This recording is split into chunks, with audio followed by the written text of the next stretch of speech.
मिट्ठू तोता और रानू चिड़िया सुबह से बैठे हुए थे। तोते भैया अब चलें, ये किसान तो घर जाएगा नहीं और ना ही हम किसान की मकई खा सकते हैं। रानू चिड़िया, लेकिन वो कालू कौवा कैसे हर रोज किसान की मकई ले जाता है? वो कल भी मेरे सामने किसान की मकई खा रहा था। मैंने पूछा तो कहने लगा ये किसान के खेत से लाया हूँ।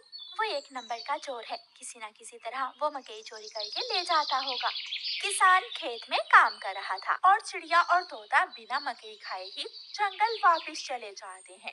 हाँ भी तोते और चिड़िया, बताओ क्या आज तुमने किसान के खेत से मकई खाई है? ना ना, हम तो सुबह से दोपहर तक पेड़ पर बैठे रहे, लेकिन वो किसान है कि घर गया ही नहीं और हम थक हार कर बिना मकई खाए ही जंगल लौट आए।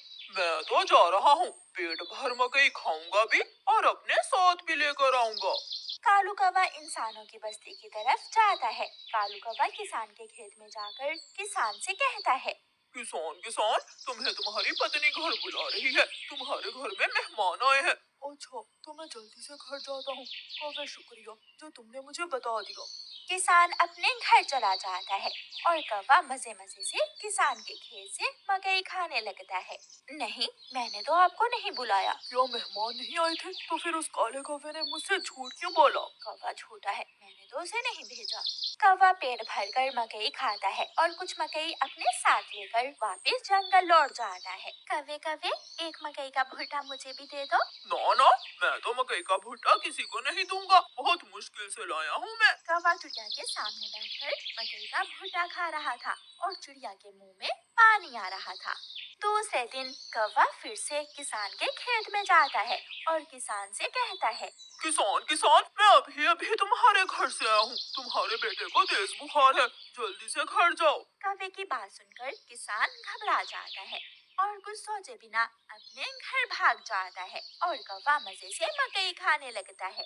कहाँ है मेरा मुन्ना? मुन्ना तो बाहर खेलने गया हुआ है। क्या मेरा मुन्ना ठीक है?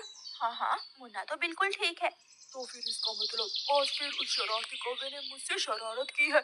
उसने मुझसे कहा कि मेरे मुन्ने को बुखार है, मैं जल्दी घर जाऊं। वो कौवा जरूर आपको घर भेजकर खेत से फसल खाता होगा। मैं कल देखूंगा वो कौवा कैसे मुझे उल्लू बनाकर मेरे खेत से मेरी फसल खाता है। कौवा जंगल जाकर बहुत खुश था। वो जो मकई अपने साथ लाया था वो तोते और कबूतर के सामने बैठकर खाता है। वाह वाह, मजा ही आ गया, ये मकई तो बहुत स्वादिष्ट है। यार कौवे, थोड़ी सी मकई मुझे भी दे दो। हाँ ठीक है, अगर तुम मेरे घर का काम कर दो तो मैं तुम्हें भी मकई दे सकता हूँ। मैं भी करूँगा, मैं भी कभी आपके घर का सारा काम करूँगा, मुझे भी मकई दे देना। ठीक है, तो फिर जल्दी से मेरे साथ आ जाओ। कौवा कबूतर और तोते को अपने घर ले जाता है। तोते, तुम जल्दी से मेरे घर की सफाई सुथराई कर दो और कबूतर तुम जल्दी से मेरे सारे बर्तन धो दो, फिर मैं तुम दोनों को मकई दूंगा। फिर कबूतर अपने काम में लग जाता है और तोता कौवे के घर की सफाई सुथराई करने लगता है। दोनों अपना अपना काम खत्म कर देते हैं। कौवे, मैंने काम कर दिया है, अब मुझे मकई दे दो। मैंने भी काम कर लिया है, मुझे भी मकई दो। कौन सी मकई? चलो भाग जाओ यहाँ से तुम दोनों, मैं तुम्हें कुछ नहीं देने वाला। तुम धोखेबाज हो, तुमने धोखे से हमसे अपना काम करवाया और अब हमें भूखे ही भेज रहे हो। कबूतर और तोता वहाँ से चले जाते हैं। कौवा हर रोज की तरह अगले दिन भी किसान को पागल बनाने के लिए किसान के खेत में चला जाता है। कौवा किसान के पास जाता है और किसान से कहता है, किसान किसान, मैं अभी अभी देख कर आया हूँ, तुम्हारी गाय जंगल की तरफ जा रही है, शायद उसकी रस्सी टूट गई होगी।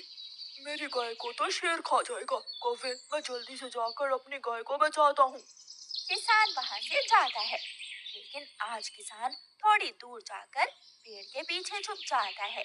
कौवा किसान के खेत में जाकर मकई खाने लगता है।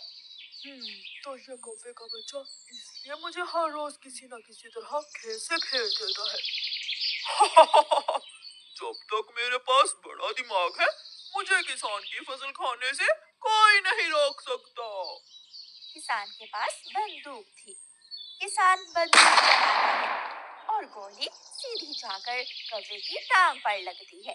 कौवा बहुत मुश्किल से वहाँ से भागता है और किसी न किसी तरह अपने जंगल वापस पहुँच जाता है। वो अपने घर के बाहर आकर गिर जाता है। हाय, मर गया, मर गया।